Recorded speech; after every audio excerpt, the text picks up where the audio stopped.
Yo, what's good? Let's get straight into it. This week, what did I do? Fuck, man. Can't even remember. To be fair, it's fairly chill. Continue job hunting, sending out a good 30 tailored job applications to the same fashion brands or established fashion brands. And slowly, to be fair, when I sent them out, they all bounced, like a good portion of them bounced back. And it turns out they're on holiday because it's right now it's half term in the UK. So I'm guessing these guys are, they got families, they got kids, so they booked their half term holidays. But yeah, no, it's just a grind with that. Just being, yeah, that's the kitten playing right now. If you could hear the balls rolling. But yeah, it's just being consistent with sending out job applications until you just need one yes. That's the thing with this, you just need one yes. And then once that one yes is done, boom, like that's the that's that role secured. So I'm still waiting on ME+EM to get back to me. I believe they're rounding off their interviews this week because when I had my interview with them last week, they mentioned that they're still ongoing with the interview until the end of the month. It is almost the end of the month. So I should hear back from them first week of June, and then I'll just update the Uncut series then with an entry to see if I did or did not get it. And what else? What else? What else? What else?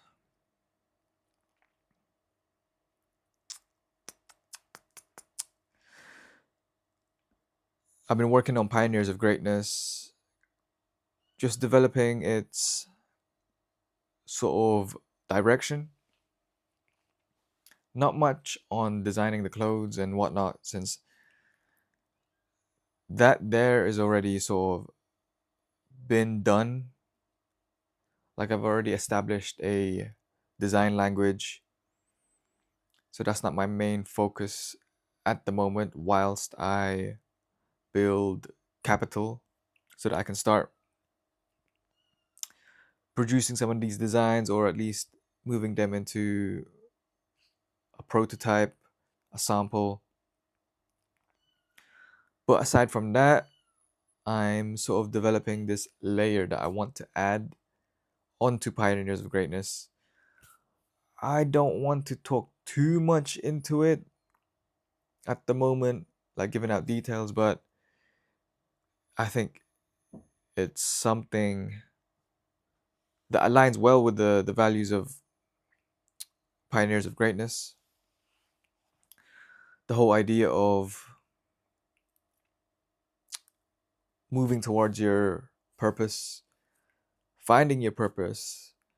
What is it that you can be great at? And this whole idea of being action driven, So it's action based. So I reconnected, oh, not reconnected, I've been connected with my good mate. We've known each other since primary, and I believe he's a software engineer. But yeah, no, shout out to Eben, man, what's good? I reconnected with him this week. We haven't talked in maybe a good while, like just a good one-to-one talk for a while, maybe a year or so. Because at this point, your friends just have their own lives and whatnot. So sometimes it's quite hard to just find that time to catch up and whatnot. But yeah, no, for this layer that I'm trying to build with Pioneers of Greatness, I asked my good friend Eben to give me some pointers and, eventually help me out to develop this. Obviously, this layer that I'm trying to build is a technological layer that adds on to Pioneers of Greatness, and I'm quite excited for it. And right now, I am developing the UI of it, the user interface. Ugh. Man, I swear, when I talk, right, the Filipino accent sometimes just pushes in, but it is what it is. But yeah, I'm developing the UI, and the way I'm looking to develop the UI is bringing a sort of nostalgia to it. And the whole idea is gamifying this layer that I'm trying to add onto Pioneers of Greatness. And when I think about gamification, I look back in my gaming days. This was back in the early 2010s, man, or even to early 2000s. So towards late 2000s. So back when Modern Warfare 2 was out, back when, like, this is the original ones, not this new shit that's sort of fort Fortnite Fortniteified. Now, back when Modern Warfare 2 was Modern Warfare, and it was just like this simple UI, not too much shit going on. But the way it's, and then also like Xbox 360, the way the menu, the user interface of that was set up. So I'm looking at those sort of inspiration to develop this layer, this technological layer that I'm developing for Pioneers of Greatness. But yeah, no, I'm excited. I started this week doing that, taking a lot of inspiration from Modern Warfare, Call of Duty, the very early days of Call of Duty, and just developing, slowly developing. To be fair, I'm still also developing how could you say it? The user journey for this thing that I'm building. Is it a website? Well, for now, I'm aiming to work on an MVP. So for now, it's gonna be a website. So this added layer onto Pioneers of Greatness. But yeah, it doesn't really help that I can't talk too much on the details of it and what it is that I'm building. But just be sure that it's exciting. I know that with this, I do talk a lot. I'm very transparent on what I'm doing, but I gotta hold back on some things. So these are the things that I'm holding back because it's quite the concept that I'm developing. I would say it's fairly different for fashion. If you're building a clothing brand, I don't see, well, at least not to my knowledge, I don't know any other fashion brands or streetwear brands that are doing what I'm currently developing at the moment with this added layer for Pioneers of Greatness. So at least that just means I'm at the forefront of this and I'm always innovating, finding ways to innovate. Because for me, yeah, the one thing it is for me, I don't want to be doing the same shit as everyone else. That's why I take two steps back and not just like jumping on it, to be able to think and also develop a strategy to the point where I differentiate myself from the rest of what's out there currently. And I think if you're building a brand or wanting to start a brand, you should always think of how can I differentiate myself from what's already out there. Because man, this market is already saturated, and if you don't, if you're not putting out something that's remotely different, or at least you're adding something new to what's already out there, then yeah, man, your chances of survival is like zero. That's why for me, from the get-go, like from the day I conceptualized Galanacci back in 2021, even then I was already finding ways I could differentiate originally Galanacci from what's out there. And then that just kind of snowballed throughout the years, and I'm still developing it. And the thing is, yeah, I did say in the previous entries that you should just put your product out there, you know? Although I'm still developing, although I was developing Galanacci, I was dropping products, you know? And that just allows you to get a gauge of your customer and whatnot, and learn from your mistakes that you make when dropping products. But then I sort of put that hand in hand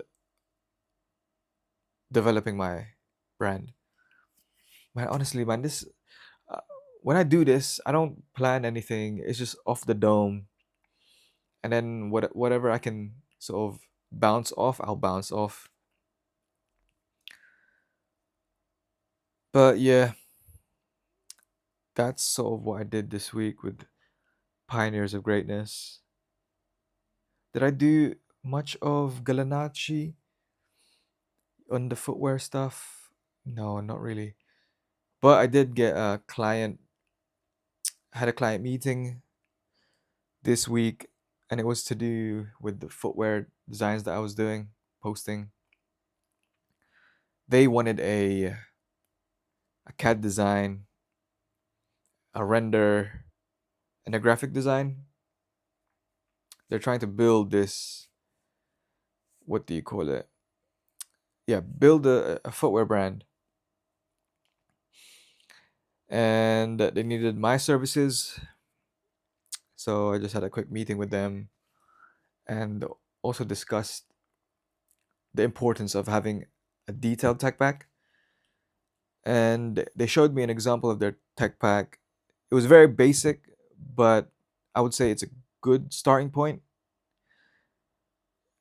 But if you really want to communicate your ideas very well, uh, to send to manufacturers, then you would really need to work on a proper tech pack, because most of the money wasted is through the sampling phase, prototyping phase, especially when you aren't able to communicate your ideas properly, because then the manufacturer, you don't want to leave anything for interpretation. That's when miscommunication happens, and they do a sample or a prototype that doesn't align with your vision, and then you're going to have to redo and then do another iteration. That's why it's very important to make sure you communicate your ideas off the back. From the very first tech pack that you send, you have to make sure that you've covered every detail, every reference, every sort of material you want to work with. And if you don't know what materials you'd like to have, or you just have like sort of a, how do you say this, a rough idea, that's when the references come in, using references of existing products out there, because at least on the manufacturer side, they would know what materials consist within that product, or at least roughly know how to, where to source it from, because that's their job, man. They work with products, so they should know what products are made of, especially if the references that you use are of popular items, or things that are easily out there. But yeah, man, this week I would say this week's been slow and tiring, man. Like the bar job that I'm currently have, it's very, although it is flexible, there is no there is no set timing. So I could be doing a morning shift at one day, and then the next is a late shift. And the worst part is sometimes you're doing a late shift and then the next day is an early shift. Like whoever's doing the motherfucking rota, man, bro, that shit don't make sense. But yeah,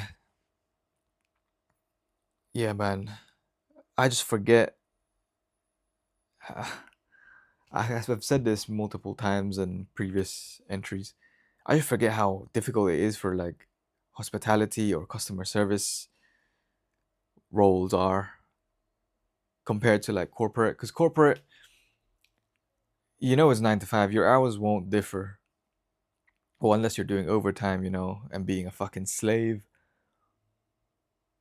But most of the time, you have a set time, 9 to 5. So you know what you're doing 2 months from now on a Monday. You're coming into work at 9 a.m. Well, obviously there's exceptions if you have an early meeting or you need to go somewhere, on site meeting or whatever. But other than that, you know your hours and it's consistent throughout the day, throughout the week, throughout the month, so that then you can build a routine around that. But with this, it's very hard to build a routine. That's why my fucking sleeping patterns fucked, absolutely cooked. And yeah, man, I could just feel it, man. I can feel my body feeling fatigued because of it. Like my circadian, is that how you say it? Circadian sort of rhythm has just been thrown off. I haven't been sleeping on time. And I just been, oh, especially the cats, I mean, the cat and the kittens, that doesn't really help. They cry a lot in the mornings, early mornings. So automatically I have to like wake up. Because for me, I feel more tired if I wake up and then go back to sleep. So what I usually do, as soon as I wake up, I just try to wake up, even if it means I've only had 3 hours sleep. But yeah, no, it's absolutely cooked. But this is the messy phase of the journey until I land an assistant garment tech role, an established fashion brand. This is sort of the sacrifices I have to sort of go through at the moment. I'm grateful that I have a bar job, because yeah, 2 months ago I didn't have, or not even a month ago, sorry, I didn't have consistent income, and that was tough, man. I don't know how the hell I did that, but to be fair, I did that because I had good support from my family and obviously my girlfriend. She was covering all the costs, which is very rare to find nowadays. Finding a partner that believes in your vision, especially when you're starting from nothing. So that's how she the one. So yeah, once I put myself in a better place, I'm putting a ring on that. She already knows that. But yeah, man, life is lifing at the moment. Very grateful though, because I know my purpose. I have a direction. I have a vision. Most people don't have a vision. Most people just drift. Most people let life happen to them. That's why I do this. So at least I can share how I took control of my life, or slowly taking control. Because I could easily just like keep this to myself. Like I don't need to be doing this, you know. But for me, I think like what Nipsey Hussle said, the highest form of sort of human, how is it? I forgot how it goes, but the highest form of human sort of interaction is to inspire another being. And if I can inspire another human just by sharing my journey as it is unfolding, then that's a win, man. That's my job done. And everything else is an extra, you know? But yeah, yeah, man. I'm just in this messy period, figuring things out. To be fair, 10 years from now, I'm probably going to be saying, yeah, I'm still figuring things out. Because life, I don't think you actually figure life. You're constantly being thrown problems and you have to solve them. So no matter where you are in life, you will always have problems to solve. So it'll always feel like you're still just figuring it out. But yeah, this is, oh shit, it's already been 20 minutes, man. Bruh, when I'm doing these, it doesn't feel all that long. I just, what do you call it? I just yap. And the next thing you know, like 30 minutes has already gone by. But hopefully I said enough in this entry, to clip. Because the whole idea of this is to document the journey and then also take snippets from it, turn it into some short form content, and then post it out on Instagram and also TikTok. Oh, and actually, I don't post on Instagram. I only post on the IG stories. I try to keep Instagram for more of like when sufficient movement has been done. So that's when I post a reel or I post a post, a regular post. But other than that, I post mainly on TikTok for the short form and on YouTube Shorts, and that's sort of my social media strategy for the meantime. I'm thinking of going back to streaming, especially I watched was it Kai Cenat's streaming university, and then just sort of realizing that the in real life sort of streaming format aligns with how I would like to approach my social medias. Because for me, right now, I don't have the capital to have like high production things going on. And I like to keep my stuff raw and very behind the scenes. And in real life streaming and whatnot seems like a good way to go about it, of documenting my shit and just having that layer on my social media strategy. To be fair, I did do streaming early this year. Like I would come in an hour a day, stream whenever I'm working on the brand. So I'm gonna bring that back again and see where that goes and just be more consistent with that. But yeah, man, in today's fucking social media age, when you're building a business, you need to know, or you need to let people know. Man, I can't even English. You got to let people know that you're building a business, because you need eyes. Because ultimately, if you're selling a product, a service, you need the eyes so that you can reach the people that would align with them, your values, your services, your products, so that then they could support you. But yeah, this shit's a grind. And I'm at that point where most would quit. But for me, I ain't got no quit in me. I mean, I quit architecture, but there's a good reason for that, It led to this. But yeah, I think that's it for me, man. Sometimes You get weeks like this where not much has happened because that's just how it be, you know? Life happens, there's things you have to focus on, put your focus on that isn't, building your brand. But, we move, we do our thing, and we still document no matter how fucking boring and, monotonous or whatever. You get me. But, I'm out.